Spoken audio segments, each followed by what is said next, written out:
Tonight in Your Voice, Your Vote, 6 people are running for Stockton mayor, and the race could be decided on March 5th if one candidate gets more than 50% of the vote. ABC 10's Gabriel Porras introduces us to the candidates and what they would do about homelessness and crime.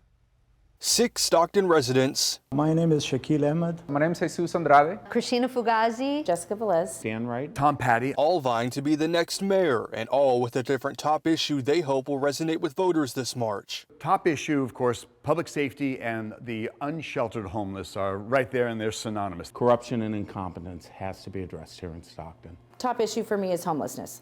I think that spreads over into so many different avenues of concern in the city. I would say public safety has to be first. It's economic development.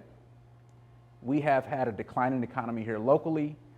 We've had jobs that have come in through warehousing, but overall the economy has sort of been depressed here. The most common issues, as we all know, the first one is homelessness. On any given night in Stockton, 893 people are without shelter. County Supervisor Tom Patty and former Stockton City Councilman Jesus Andrade favor a shelter-first stance and support having resources at the shelters to rehabilitate the homeless. Let's reclaim our streets. Let's have safe sanctuaries for people to go to so that they're regionally located in all of our major cities. We're not transplanting anybody, but let's get them into support services. We have to be creative and look at all options, because we need to be able to help our law enforcement and first responders to be able to move folks from the street over to temporary shelter, which is the first thing.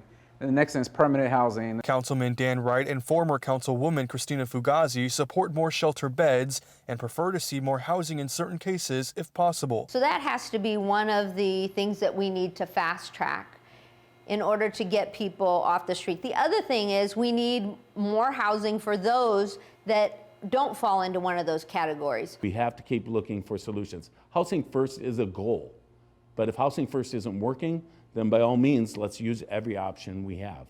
But shelters are important.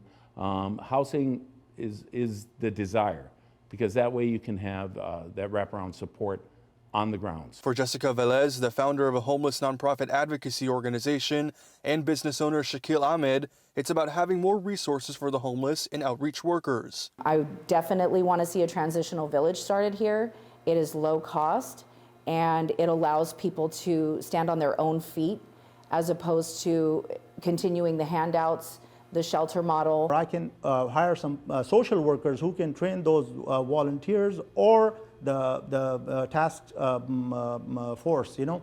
So what they're going to do is they will go talk to these homeless people and motivate them to come to the shelters. As for addressing crime, I'm going to send all these teams to different areas, the red tag areas, and have them monitored on. And then also I'll request, all the residents, of those areas, and have them work with us, communicate with us, but the response should be fast from our side also, from the police department also. Believe it or not, there's issues, not issues, but conversations about whether police do help reduce crime or not.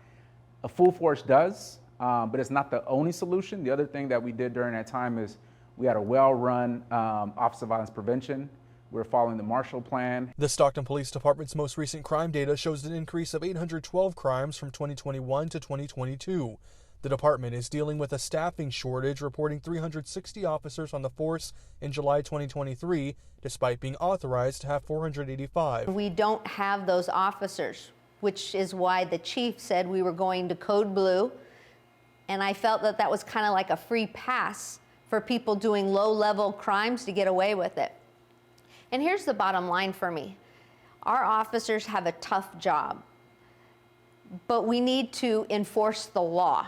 Period. End of sentence. What I see and what I've discussed with other people in office currently, the lack of communication is what is really slowing progress for Stockton, and that's between city and county, listening to our police officers that are boots on the ground.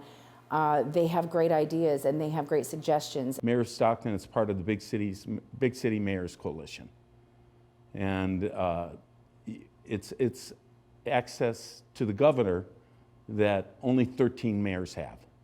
And I promise you, I would use that to help drive policy at the state of California level. If we can partner with the private industry and create a job training program that's a gateway to local jobs, I am certain will lessen the crime. You start to lessen your graffiti. You start to lessen some of the local disparities and hardships that many people will experience until they have an opportunity to earn a paycheck.